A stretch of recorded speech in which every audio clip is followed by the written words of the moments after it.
दोस्तों कैसे हैं आप सब। मुझे उम्मीद है आप लोग बहुत अच्छे होंगे। दोस्तों आज हो चुका है 3 जुलाई 2021। तो आज की बिहार की टॉप न्यूज लेकर आए हैं आपके लिए। दोस्तों वीडियो स्टार्ट करने से पहले आपसे रिक्वेस्ट है, अगर आप नए आए इस चैनल पर तो फिर इस चैनल को सब्सक्राइब करके बेल आइकन को भी प्रेस कर दीजिए और साथ में वीडियो को लाइक कर दीजिए, अपने दोस्तों के साथ शेयर भी कीजिए। तो चलिए दोस्तों स्टार्ट करते हैं आज की पूरे बिहार की टॉप न्यूज। दोस्तों बिहार के जहानाबाद, नालंदा, पूर्णिया सहित 20 जिलों में जमीन सर्वे का काम किया जा रहा है। ताजा रिपोर्ट के मुताबिक भूमि सर्वे अभियान में 130 नए अंचल जोड़ने के आदेश दिए गए हैं। इससे पहले 90 अंचलों में जमीन सर्वे का काम चल रहा है। आपको बता दें कि बिहार के पश्चिमी चंपारण, शिवहर, सीतामढ़ी, किशनगंज, अररिया, पूर्णिया, कटिहार, बांका, मधेपुरा, खगड़िया, लखीसराय, बेगूसराय, मुंगेर, सुपौल, सहरसा, शेखपुरा, जमुई, जहानाबाद, अरवल और नालंदा में जमीन सर्वे का काम चल रहा है। अभी जमीन मालिक अपने जमीन का सर्वे जरूर कराएं। खबर के अनुसार सर्वे के काम में तेजी लाने के लिए सरकार ने प्रत्येक शिविर में 20 से 25 राजस्व गांवों में रखने की योजना बनाया है। इसको लेकर दिशा निर्देश भी जारी किए गए हैं। बारिश और बाढ़ के कारण कुछ जिलों में सर्वे का काम नहीं हो पा रहा है। इस जमीन सर्वे के काम को पूरा करने के लिए गांव में शिविर लगाया जाता है। इस शिविर में सहायक बंदोबस्त पदाधिकारी, कानून गो, अमीन जैसे सर्वेक्षण कर्मी उपस्थित रहते हैं और जमीन का काम करते हैं। इस सर्वे के बाद जीवित रैयत के नाम से खतियान बनाया जाएगा। दोस्तों बिहार में समाज कल्याण मंत्री मदन सहनी के इस्तीफे के बाद से बिहार की सियासत में काफी हलचल हो रही है। मदन सहनी ने एक गंभीर कदम उठा लिया जिसकी चर्चाएं हर जगह हो रही है। इसी क्रम में बिहार के पूर्व मुख्यमंत्री और हिंदुस्तानी अवाम मोर्चा के राष्ट्रीय अध्यक्ष जीतन राम मांझी ने मदन सहनी को अपना समर्थन भी दे दिया है। दरअसल जीतन राम मांझी ने मदन सहनी की बातों का समर्थन करते हुए कहा है कि सरकार के अधिकारी, मंत्री, विधायक की बात नहीं सुनते हैं। साथ ही उनका कहना था कि वे मदन सहनी की बातों से पूरी तरीके से सहमत हैं। जीतन राम मांझी ने कहा है कि मुख्यमंत्री नीतीश कुमार जी को कहा भी था कि विधायकों की इज्जत तभी रहेगी जब अफसर उनकी बातों को सुनेंगे और जनता का काम करेंगे, लेकिन यहां तो अफसर विधायक और मंत्रियों की बातों को नहीं सुनते हैं। साथ ही उनका कहना था कि सरकार के करीब 25% ऐसे अफसर हैं जो जनप्रतिनिधियों की बातों को एकदम नहीं सुनते हैं। आपको बता दूं कि कल मंत्री मदन सहनी ने अपने पद से इस्तीफा दे दिया था। उनका कहना था कि छोटे जातियों के मंत्रियों की कोई इज्जत नहीं है और अब इस्तीफे के अलावा उनके पास कोई भी रास्ता नहीं बचा है। साथ ही उनका यह भी कहना है कि उनके विभाग में केवल अधिकारियों का राज चल रहा है, यानी कि अफसरशाही चल रहा है और अब वो इस्तीफा देने जा रहे हैं। दोस्तों बिहार में मानसून की दस्तक के बाद लगातार तेज बारिश और वज्रपात का सिलसिला जारी है। यह मौसम विभाग लगभग हर दिन के लिए अलर्ट जारी कर रहा है। इसी कड़ी में बीते रात से ही बिहार के कई जिलों में मूसलाधार बारिश हो रही है। इसको देखते हुए बिहार के 22 जिलों में भारी बारिश का अलर्ट जारी किया गया है। इन जिलों में 100 से 150 मिलीमीटर बारिश दर्ज हो सकती है। साथ ही कुछ जगहों पर 200 मिलीमीटर तक अति भारी बारिश हो सकती है। पटना मौसम विज्ञान केंद्र की ओर से अलर्ट जारी करके बताया गया है कि एक ट्रफ रेखा बिहार से होकर गुजर रही है। साथ ही बिहार के उत्तर भाग में पूर्वा हवा नमी लेकर आ रही है। इस वजह से बिहार के एक भाग में जहां भारी बारिश हो सकती है, वहीं दक्षिण भाग में अभी 2-3 दिन तक गर्मी और उमस की स्थिति बनी रहेगी। आपको बता दें कि पूर्वी चंपारण, पश्चिमी चंपारण, गोपालगंज, सीवान, सारण, सीतामढ़ी, मधुबनी, मुजफ्फरपुर, दरभंगा, वैशाली, शिवहर, समस्तीपुर, सुपौल, अररिया, किशनगंज, पूर्णिया, सहरसा, मधेपुरा, कटिहार, भागलपुर, बांका, जमुई के लिए ऑरेंज अलर्ट जारी किया गया है। इन जिलों में 100 से 150 मिलीमीटर तक बारिश हो सकती है। साथ ही 48 घंटे के दौरान वज्रपात की चेतावनी जारी की गई है। अन्य सभी जिलों के लिए गरज के साथ हल्की से मध्यम बारिश का येलो अलर्ट जारी किया गया है। आपको बता दें कि पिछले 24 घंटे में बिहार के उत्तरी भाग और हिमालय की तलहटी से जुड़े जिलों में कुछ जगहों पर भारी बारिश हुई है। दोस्तों महिला सशक्तिकरण को लेकर आज तमाम तरह के दावे और बड़ी बड़ी बातें सुनने को मिलती है, लेकिन जमीनी हकीकत कुछ और है। आज भी समाज में कुछ ओछी मानसिकता के लोग हैं जो बेटी को बोझ समझते हैं। किशनगंज में कुछ ऐसा ही मामला सामने आया है। बेटी को जन्म देने से नाराज पति और ससुराल वालों द्वारा महिला को प्रताड़ित करके घर से निकाल देने का मामला सामने आया है। मामले का खुलासा उस वक्त हुआ जब पीड़िता अपने दूध मोहे बच्ची को गोद में लेकर न्याय की गुहार लगाने महिला थाना पहुंची, जहां पीड़िता के लिखित शिकायत के बाद पुलिस मामले की जांच में जुट गई है। यह जानकारी के अनुसार किशनगंज जिला के पुआखाली थाना क्षेत्र के दस्तूर गांव निवासी पीड़िता खुशबू नाज को गांव के ही शादीशुदा युवक अताबुल रहमान ने अपने प्रेम जाल में फंसा लिया था। यह लंबे प्रेम प्रसंग के बाद दोनों ने शादी कर ली। 1 साल पहले खुशबू ने बेटी को जन्म दिया, लेकिन बेटी के जन्म लेने के साथ ही पति और ससुराल वालों के व्यवहार में परिवर्तित हो गया। यह मामूली बात पर पति मारपीट करने लगा था। वह अक्सर घर से निकालने की धमकी देता था। अंत में उसने उसे घर से से निकाल दिया। पति ने मायके से उपहार के रूप में मिले 35 भरी चांदी और 2 भरी सोना के जेवरात सहित अन्य कीमती सामान छीन लिया और पीड़िता को छोड़कर अपनी पहली पत्नी नजरा खातून के पास चला गया। जहां खुशबू जब अपने पति से मिलने सौतन के घर पहुंची तो फिर अताबुल रहमान, नजरा खातून आदि ने उसकी बेरहमी से पिटाई कर दी। जहां पीड़िता के लिखित शिकायत के बाद पुलिस मामले की जांच में जुट गई है। जहां वहीं इस घटना को लेकर ससुराल वाले कुछ भी बोलने को तैयार नहीं है। दोस्तों, बीते कई सालों से पटना के लोग स्मार्ट सिटी का सपना देखते आ रहे हैं। शुरुआत में अच्छा लगने वाला यह सपना अब डरावना दिखने लगा है। जहां पटना स्मार्ट सिटी की रैंकिंग में लगातार नीचे होता जा रहा है। स्मार्ट सिटी के लिस्ट में शामिल होने के बावजूद भी पटना में आज तक उम्मीद के मुताबिक काम भी नहीं हो पाया है। यह देश की 100 स्मार्ट सिटी की रैंकिंग में पटना एक बार फिर से फिसल कर 62वें स्थान पर पहुंच गया है। यह साल की शुरुआत में पटना 38वें स्थान पर था, लेकिन स्मार्ट सिटी की योजनाओं का जमीन पर नहीं उतरना अब उसके पिछड़ने की वजह बन चुका है। यह पटना स्मार्ट सिटी लिमिटेड को 100 में से केवल 32.57 अंक मिले हैं। यह 5 अप्रैल को जारी रैंकिंग में पटना 29वें नंबर पर आ गया था, लेकिन 25 जून को जारी किए गए स्मार्ट सिटी अवार्ड के बाद आई रैंकिंग में पटना काफी पिछड़ चुका है। यह 5 अप्रैल को जारी रैंकिंग में भागलपुर 53वें, बिहार शरीफ 54वें और मुजफ्फरपुर 81वें स्थान पर था, लेकिन अब ये शहर भी काफी पिछड़ चुके हैं। यह बिहार शरीफ अब 70वें, भागलपुर 91वें और मुजफ्फरपुर 99वें नंबर पर है। इस रैंकिंग में पटना समेत बिहार के अन्य शहरों के अंदर आई गिरावट के पीछे एक सबसे बड़ी वजह परियोजनाओं का नहीं पूरा होना है। स्मार्ट सिटी के लिए योजनाओं की लंबी चौड़ी घोषणा तो कर दी गई, लेकिन जमीन पर अमल नहीं हो रहा है। दोस्तों, यूपी में धर्मांतरण का मामला अभी ठंडा भी नहीं हुआ है कि अब बिहार से भी ऐसी कोशिश की खबर आने लगी है। यह ताजा मामला बिहार के कटिहार जिला का है, जहां एक पत्नी ने अपने पति पर नाबालिग बेटियों को जबरन ईसाई बनाने की कोशिश का आरोप लगाया है। यह महिला का कहना है कि जब सबसे छोटी बेटी की जबरन धर्म परिवर्तन का उसने विरोध किया तो पति ने उसे बुरी तरीके से पीट दिया। यह सोनी नाम की इस महिला का आरोप है कि उसके पति, जेठ, ननद समेत परिवार के कई सदस्य हिंदू धर्म छोड़कर ईसाई धर्म अपना चुके हैं। उसकी 2 नाबालिग बेटियों का भी जबरन धर्म परिवर्तन करा दिया गया। जब सबसे छोटी बेटी का धर्म परिवर्तन कराने की कोशिश की गई तो उसने इसका विरोध किया, जिस पर पति ने उसे बुरी तरीके से पीट दिया। यह महिला का कहना है कि वह ब्राह्मण है, लेकिन परिवार के अन्य सदस्य ईसाई हो गए हैं। चोरी छिपे उसकी बेटियों का भी धर्म परिवर्तन कराया गया। जब उसने विरोध किया तो उसे घर में नजर बंद रखा जाने लगा। इसके बाद उसने भाई को बुलाकर उसके साथ मायके जाने की कोशिश की। महिला का आरोप है कि उसके पति ने उसे घर से उसके जरूरी डॉक्यूमेंट्स भी नहीं लेने दिए, यहां तक कि उसका ईमेल भी हैक किया गया। उधर महिला पति ने इन आरोपों का खंडन किया है। मामले की शिकायत अभी तक पुलिस से नहीं की गई है। पुलिस का कहना है कि यदि शिकायत मिलेगी तो इस संबंध में जांच के बाद कार्रवाई की जाएगी। दोस्तों, बिहार में इन दिनों अजीबोगरीब घटनाएं हो रही है। यह सासाराम जिले के बाद ताजा मामला छपरा से सामने आया है। यहां बड़े ही धूमधाम से एक अधेड़ की शादी किन्नर से करा दी गई। यह पूरे गांव में मछली चावल का भोज भी दिया गया, लेकिन हैरानी की बात है कि शादी के बाद शाम में किन्नर अधेड़ को छोड़कर घर से ही फरार हो गए। यह मामला छपरा जिले के मांझी प्रखंड का है। यहां बड़ेजा गांव में एक किन्नर और अधेड़ की शादी करा दी गई। यह बताया जा रहा है कि लंबे समय से एक शख्स को शादी के लिए दुल्हन की तलाश थी, लेकिन कोई इससे शादी नहीं कर रहा था। इसलिए गांव के कुछ लड़कों ने किन्नर को राजी करके दोनों की शादी करा दी। किन्नर से जिस व्यक्ति की शादी करा दी गई उसका नाम महावीर बताया जा रहा है। इस घटना के बारे में बड़ेजा गांव के मुखिया राजीव कुमार सिंह ने बताया है कि किन्नर से जिस अधेड़ की शादी कराई गई वह मंदबुद्धि है, यानी कि वह व्यक्ति मंदबुद्धि है। जिस तरीके से अधेड़ के साथ शादी कराई गई वह गलत है। लोगों ने शादी कराकर इस रिश्ते को शर्मसार किया है। इस तरीके से कुछ दिन पहले भी बिहार के रोहतास से ऐसा ही मामला सामने आया था। एक युवक एक किन्नर से लब हो गया था। दिनेश राम का 22 वर्षीय पुत्र गोलू कुमार ने 20 वर्षीय किन्नर नंदनी कुमारी से शादी रचा ली, लेकिन जब इस बात का पता लड़के के घर वालों को हुआ तो जैसे उनके पैरों तले जमीन ही खिसक गई हो। लड़के की मां को जैसे ही इस शादी का पता चला तो वह बेहोश होकर नीचे जमीन पर गिर गई। हालांकि कुछ देर बाद जब उन्हें होश आया तो उन्होंने इस रिश्ते को मानने से साफ इनकार कर दिया और बहू को घर से निकाल दिया। दोस्तों, बिहार में माध्यमिक एवं उच्च माध्यमिक स्कूलों में उर्दू शिक्षकों की बहाली के मामले में पटना हाईकोर्ट ने बिहार सरकार को 3 माह में उचित फैसला लेने को आदेश दिया है।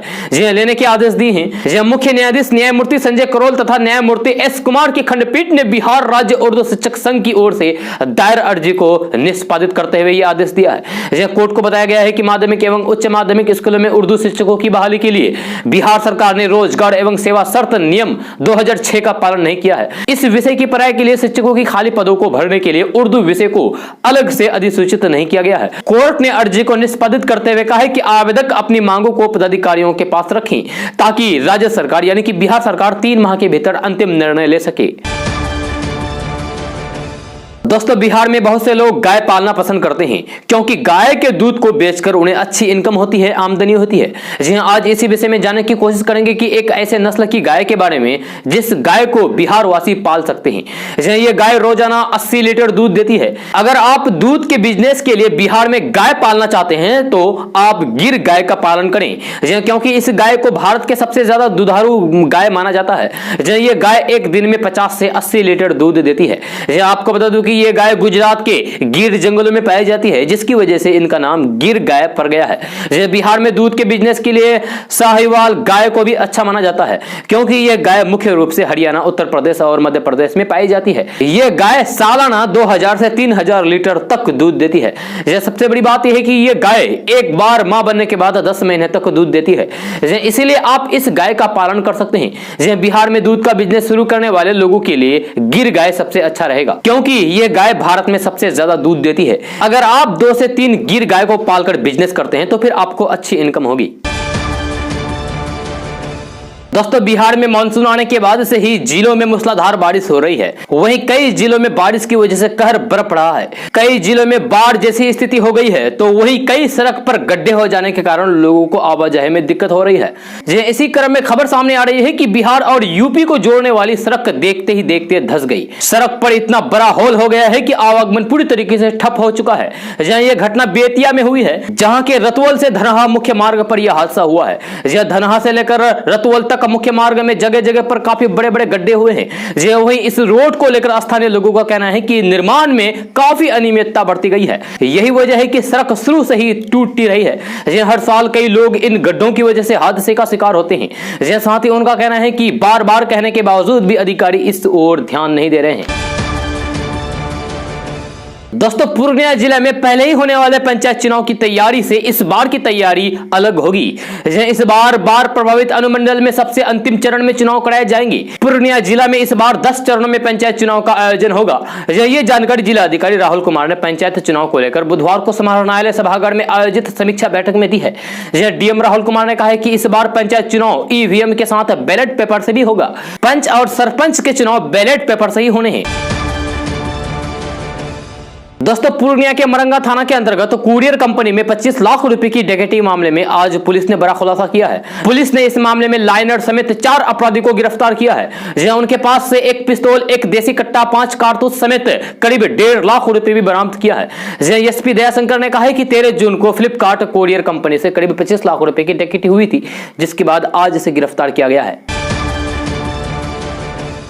दोस्तों, बिहार में अभी कोरोना की दूसरी लहर थमी ही थी कि बाढ़ ने कोहराम मचाना शुरू कर दिया है। इस बीच शादी विवाह का भी सीजन चल रहा है, लेकिन बाढ़ की वजह से लोगों की खुशियों पर भी पानी फिर गया है। शादी विवाह के सीजन में कई ऐसी तस्वीर भी सामने आ रही है जो काफी चर्चा का विषय बनी हुई है। यह ताजा मामला मुजफ्फरपुर से सामने आया है, जहां एक दूल्हा शादी करने नाव पर सवार होकर बनगामा पश्चिमी गांव पहुंचा। इस अनोखे बारात का वीडियो अब सोशल मीडिया पर बहुत तेजी के साथ वायरल हो रहा है। दरअसल मुजफ्फरपुर जिले में बागमती नदी का जलस्तर उफान पर है, जहां औराई, कटरा एवं गाय घाट प्रखंड के कई निचले इलाकों में बाढ़ जैसे हालात हो गए हैं। इसी बीच औराई में बाढ़ के पानी में एक बारात नदी के दूसरी ओर फंस गई। ऐसे में इस दूल्हे का सहारा नाव ही बना। ग्रामीणों ने दूल्हे और उसके कुछ रिश्तेदारों को नाव की मदद से बनगामा पश्चिमी गांव पहुंचाया, जिसके बाद यह शादी हो सकी। दोस्तों, बिहार सरकार के मंत्री और विकासशील इंसान पार्टी यानी कि वीआईपी सुप्रीमो मुकेश सहनी उत्तर प्रदेश की राजधानी लखनऊ पहुंच गए हैं। यहां एयरपोर्ट पर उनका भव्य स्वागत किया गया। मुकेश सहनी यूपी में पार्टी की लॉन्चिंग को पहुंचे। यूपी विधानसभा चुनाव में 150 से ज्यादा सीटों पर चुनाव लड़ने की उनकी प्लानिंग है। विकासशील इंसान पार्टी यानी कि वीआईपी पार्टी के अध्यक्ष और बिहार सरकार में मंत्री मुकेश सहनी बिहार में एनडीए गठबंधन में है, लेकिन उत्तर प्रदेश में अकेले चुनाव लड़ेगी। बिहार में वीआईपी 3 साल पुरानी पार्टी है और अभी उसके 4 एमएलए और 1 एमएलसी हैं। दोस्तों, अगर आपका स्मार्टफोन कभी भी चोरी हो जाए तो सबसे पहले आपको कुछ जरूरी काम कर लेना चाहिए, जो आपको आगे इस वीडियो में आपको बताएंगे। इन कामों को आप जितनी जल्दी करेंगे उतना ही आपका कम नुकसान होगा। ऐसी स्थिति किसी के साथ भी आ सकती है कि स्मार्टफोन चोरी हो जाए या फिर खो जाए। अगर कभी भी आपके साथ ऐसा होता है तो फिर घबराइए नहीं।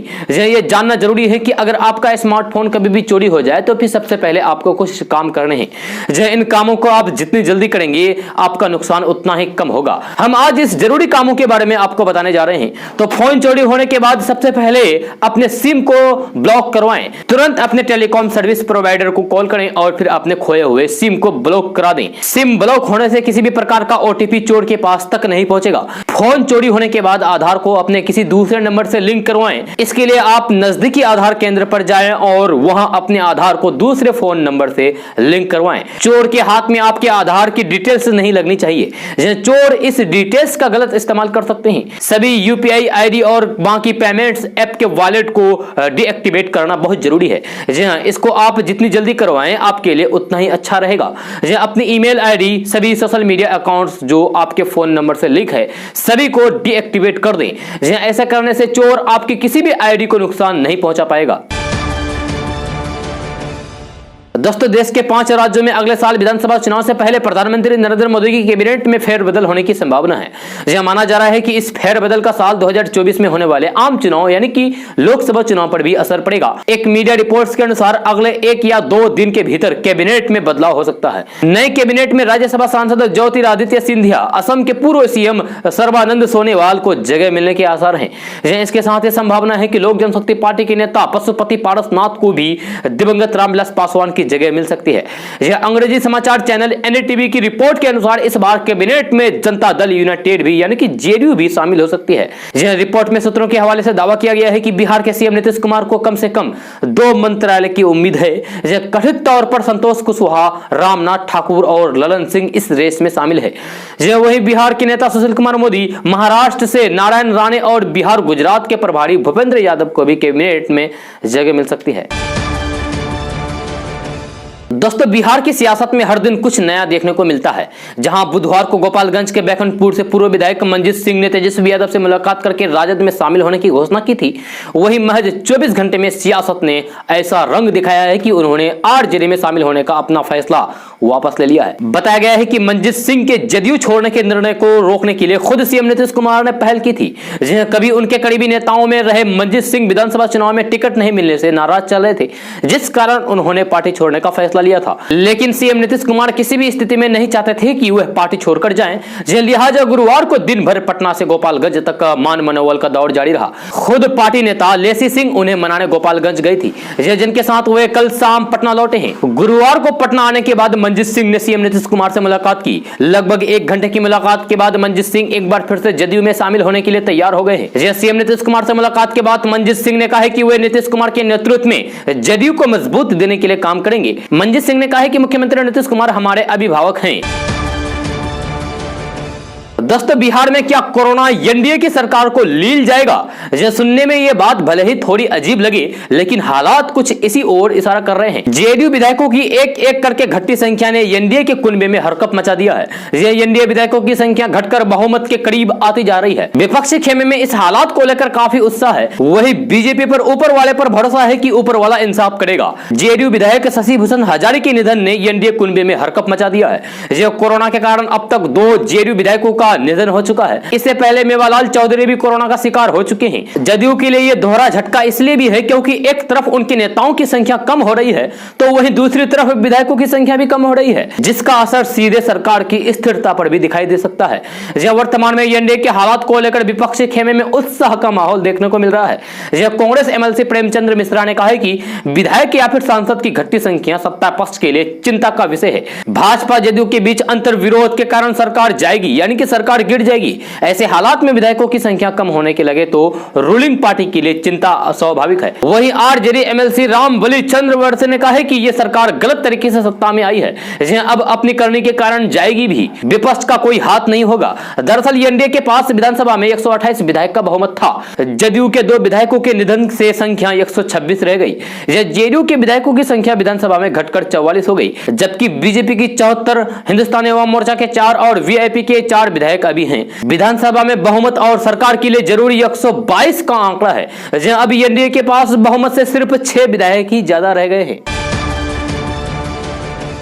दोस्तों, चीन ने दुनिया की पहली स्काई ट्रेन की शुरुआत की है, जिसकी रफ्तार 120 किलोमीटर प्रति घंटे की है। इस ट्रेन की खास बात यह है कि यह हवा में लटक कर चलती है और इसके सभी कोचों में शीशे लगे हुए हैं, जिससे यात्रियों को बाहर के शानदार श्रम्य परिदृश्य देखने को मौका मिलेगा। चीन के सरकारी स्वामित्व वाली सिटीजन न्यूज ने इसका एक वीडियो जारी किया है। नई तकनीक पर आधारित इस ट्रेन सेवा का कार्य रिकॉर्ड समय में पूरा किया गया है। इसकी खासियत यह है कि यह ना जमीन पर चलेगी और न ही ब्रिज के ट्रैक पर, यानी कि हवा में लटकती हुई आगे बढ़ेगी। इसके शीशे नुमा कोच और स्पीड यात्रियों की पहली पसंद बनेगी, क्योंकि 120 किलोमीटर प्रति घंटे की रफ्तार से चलने वाली ट्रेन का लुक एकदम टॉय लुक है और कोच शीशे नुमा होने की वजह से पूरी तरीके से पारदर्शी है। ये ट्रेन बिजली से नहीं बल्कि बैटरी से चलेगी। मेट्रो और बुलेट ट्रेन से अलग इस ट्रेन की विशेषता यह है कि यह पर्यटन स्थलों को आपस में जोड़ने का काम करेगी और साथ में सार्वजनिक परिवहन के रूप में भी इस्तेमाल होगी। दोस्तों, लगातार 2 दिन तक स्थिर रहने के बाद कल शुक्रवार को एक बार फिर से पेट्रोल के दाम में इजाफा हुआ है। हालांकि डीजल की कीमतों में आज कोई भी बढ़ोतरी नहीं हुई है। 4 प्रमुख महानगरों में पेट्रोल की कीमतों में 40 पैसे प्रति लीटर तक का इजाफा हुआ है। इसके पहले बुधवार और गुरुवार को पेट्रोल डीजल की कीमतों में कोई बदलाव नहीं हुआ था। पेट्रोल डीजल के भाव में उतार चढ़ाव से आम आदमी की जेब पर सीधा असर पड़ता है। पेट्रोल डीजल की कीमतों में लगातार हो रही तेजी के बाद अब आम आदमी पर महंगाई की मार भी और भी पड़ने वाली है।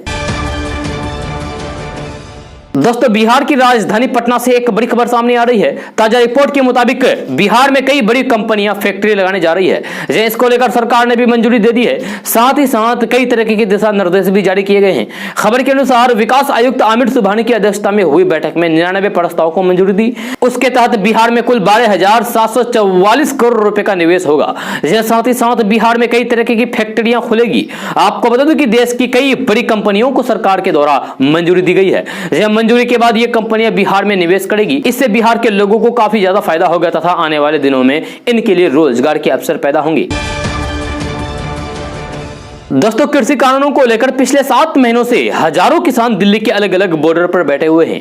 जहां सरकार और किसानों के बीच बातचीत भी जनवरी के बाद से बंद है। ऐसे में दोबारा से बातचीत शुरू होने की उम्मीद जगी है। केंद्रीय कृषि मंत्री नरेंद्र सिंह तोमर ने कहा है कि किसान यूनियनों को कृषि कानूनों के जिन बिंदुओं पर आपत्ति है उन बिंदुओं पर भारत सरकार खुले मन से विचार करने को तैयार है। दरअसल गुरुवार को एनसीपी अध्यक्ष शरद पवार ने कहा था कि केंद्र सरकार को किसानों के साथ बातचीत करनी चाहिए। किसान 6 महीने से आंदोलन कर रहे हैं और किसानों तथा केंद्र सरकार के बीच डेडलॉक हो चुका है और वे अभी भी वही बैठे हुए हैं। शरद पवार के इसी बयान के बाद कृषि मंत्री नरेंद्र सिंह तोमर ने कहा है कि शरद पवार ने कृषि कानून पर कहा है कि सभी कानून बदलने की आवश्यकता नहीं है। जिन बिंदुओं पर आपत्ति है उन पर विचार करके उन्हें बदला जाना चाहिए। नरेंद्र सिंह तोमर ने कहा है कि मैं उनके व्यक्तित्व का स्वागत करता हूं। केंद्र सरकार आपके द्वारा व्यक्त भाव से सहमत है। हमने 11 बार किसान यूनियन से इस बारे में बातचीत की है। केंद्र सरकार बातचीत से जल्द हल निकालना चाहती है ताकि सभी किसान आंदोलन समाप्त करके अपने अपने घर जाएं और ठीक से खेती करें। दोस्तों, एटीएम से कटे फटे नोट निकलने की शिकायतें काफी आम हैं, लेकिन समस्या काफी गंभीर है। इसीलिए रिजर्व बैंक ऑफ इंडिया ने लोगों के लिए एक सिस्टम तैयार किया है जिससे उनकी इस समस्या का हल हो जाएगा। तो आइए जानते हैं कि वह क्या सिस्टम है और आप कैसे इसका फायदा उठा सकते हैं। तो आपको एटीएम से कोई कटा फटा नोट मिलता है तो फिर सबसे पहले आप उस बैंक से संपर्क करें जिसके एटीएम से ये नोट निकला है। बैंक आपको एक फॉर्म भरने के लिए कहेगा जिसमें आपको थोड़ी सी जानकारियां भी भरनी होगी, जैसे आपने एटीएम से किस तारीख को पैसा निकाला, उस समय क्या था। अगर आपके पास एटीएम से निकली हुई स्लिप है तो साथ में एप्लीकेशन के अटैच कर दें। अगर आपके पास ट्रांजैक्शन की स्लिप नहीं है तो फिर मोबाइल पर आए ट्रांजैक्शन डिटेल्स की जानकारी देनी होगी। यह एप्लीकेशन जमा करते ही बैंक के अधिकारी आपके अकाउंट से डिटेल्स की वेरीफाई करेंगे और सब कुछ सही पाए जाने पर आपसे कटे फटे नोट ले लेंगे और उसके बदले में नए नोट दे देंगे। इस पूरे प्रोसेस में मात्र कुछ ही मिनटों का समय लगता है। आरबीआई के नियमों के अनुसार एटीएम से निकले फटे नोट को सीधे बैंक में लेकर जा सकते हैं और बैंक के कर्मचारी से ये कह सकते हैं कि आपके एटीएम से ये नोट निकला है और आप उसको चेंज कर दें। अगर इस पर भी बैंक आपका नोट नहीं लेता है तो फिर आप दूसरे तरीके भी अपना सकते हैं। रिजर्व बैंक के एक्सचेंज करेंसी नियम 2017 के तहत अगर आपको एटीएम से फटे नोट मिलते हैं तो ये बैंक की जिम्मेवारी होती है कि उस नोट को बदलकर दूसरा नोट दें। इसमें बहुत ज्यादा समय नहीं लगता है और कुछ ही मिनटों का समय लगता है। दोस्तों, प्रधानमंत्री नरेंद्र मोदी कल नेशनल डॉक्टर्स डे के मौके पर चिकित्सा जगत के लोगों को संबोधित किया।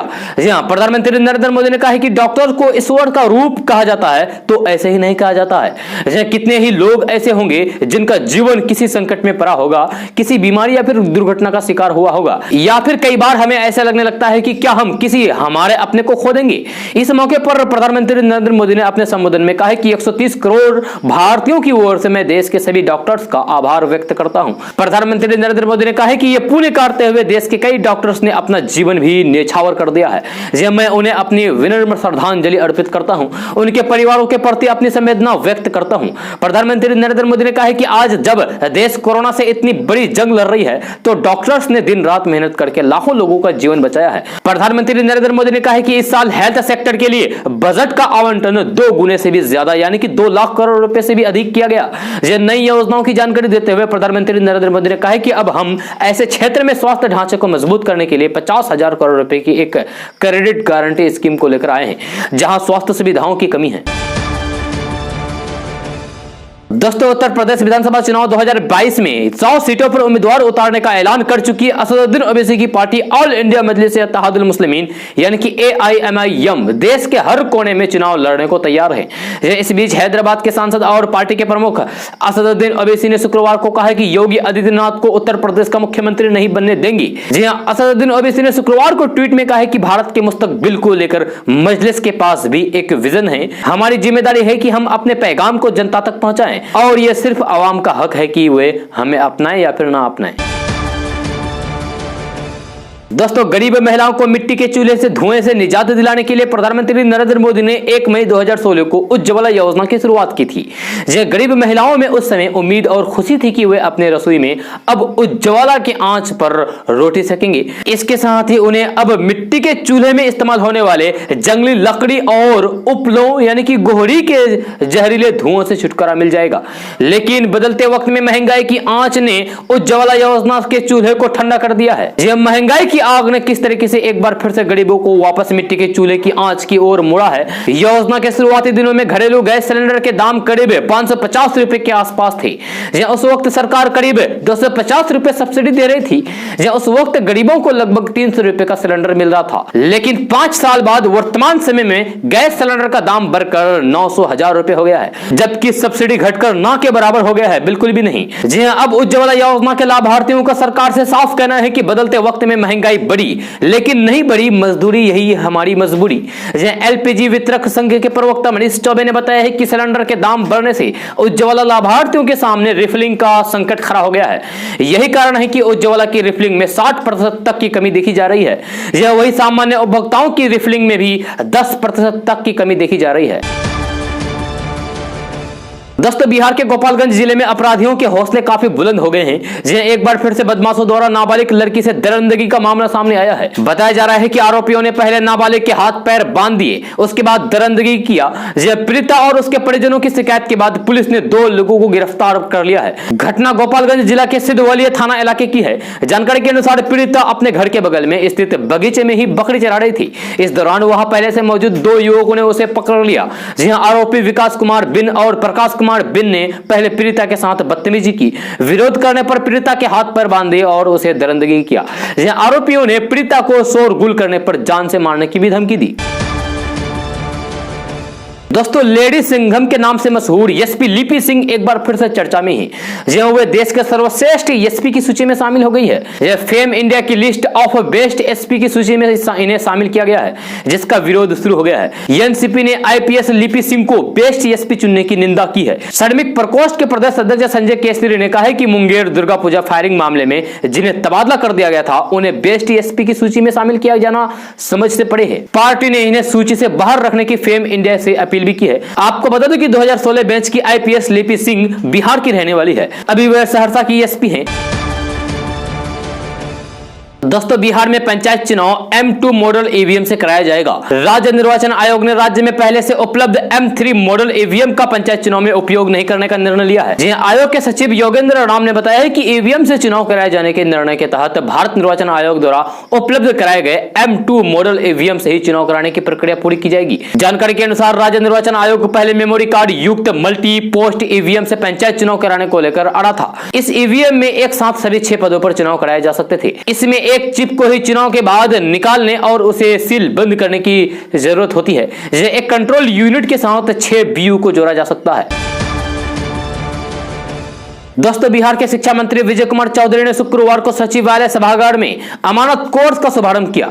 यह कोर्स बिहार मुक्त विद्यालय पाठ्यक्रम के अंतर्गत संचालित होगा। यह कोर्स 6 माह का होगा। इसके लिए छात्रों को 1000 रुपए शुल्क देना होगा। यह मुक्त विद्यालय अध्ययन केंद्र के माध्यम से इसमें नामांकन होगा। 6 माह तक कोर्स करने के बाद छात्रों की मांग पर कभी भी परीक्षा आयोजित की जा सकती है। इसके बाद परीक्षा लेकर सफल होने पर प्रमाण पत्र जारी किया जाएगा। प्रमाण पत्र मिलने के बाद छात्र सरकारी नौकरी या फिर प्राइवेट नौकरी के लिए योग्य हो जाएगा। इस अवसर पर शिक्षा मंत्री ने कहा है कि राज्य में अमीनों की भारी कमी है। इस कोर्स से उस कमी को दूर करने में काफी सहायता मिलेगी। अब अमीन बहाली में योग्य उम्मीदवार मिल सकेंगे। अब तक किसी संस्थान के पास अमानत का कोर्स कराने की सुविधा नहीं थी। उस कमी को पूर्ति करने के लिए विद्यालय संस्थान ने यह पहल की है। दोस्तों बीते महीने लोक जनशक्ति पार्टी के 4 सांसदों के साथ खुद को राष्ट्रीय अध्यक्ष बनाए जाने के दावा करने वाले पशुपति कुमार पारस के तेवर अब धीरे धीरे नरम पड़ रहे हैं। पशुपति पारस ने जिस वक्त चिराग पासवान के खिलाफ बगावत करते हुए खुद को संसदीय दल का नेता घोषित कराया था और बाद में राष्ट्रीय अध्यक्ष चुने गए थे, उस वक्त उन्हें उम्मीद थी कि केंद्रीय कैबिनेट में शामिल हो जाएंगे, लेकिन ऐसा हुआ नहीं। नतीजा अब पारस के तेवर भी पहले से नरम पड़े हैं। पटना पहुंचे पशुपति पारस ने स्वर्गीय रामविलास पासवान की जयंती को लेकर सवाल पूछे जाने पर उन्होंने कहा कि दिवंगत नेता रामविलास पासवान जी की जयंती मनाने को लेकर कोई विवाद नहीं है। चिराग पासवान भी वही कर रहे हैं जो मैं कर रहा हूं। दोनों का उद्देश्य एक है कि स्वर्गीय रामविलास पासवान को श्रद्धांजलि दी जाए। आपको बता दें कि 5 जुलाई को पटना में स्थित प्रदेश LJP कार्यालय में स्वर्गीय रामविलास पासवान की जयंती पारस खेमे की तरफ मनाई जाएगी। वही दूसरी तरफ चिराग पासवान पारस के संसदीय क्षेत्र हाजीपुर में अपने पिता की जयंती मनाएंगे। हाजीपुर की एक दलित बस्ती में चिराग पासवान की तरफ से जयंती का आयोजन किया जाएगा। दोस्तों आज का न्यूज बस यहाँ तक। कैसा लगा जरूर अपना सुझाव दीजिएगा नीचे कमेंट बॉक्स में कमेंट करके। अगर आप नए आए इस चैनल पर तो फिर चैनल को सब्सक्राइब करके बेल आइकन को भी प्रेस कर दीजिए और साथ में वीडियो को लाइक कर दीजिए, अपने दोस्तों के साथ शेयर भी कीजिए। तो चलिए दोस्तों फिर मिलते हैं अगले वीडियो में। जय हिंद, जय बिहार।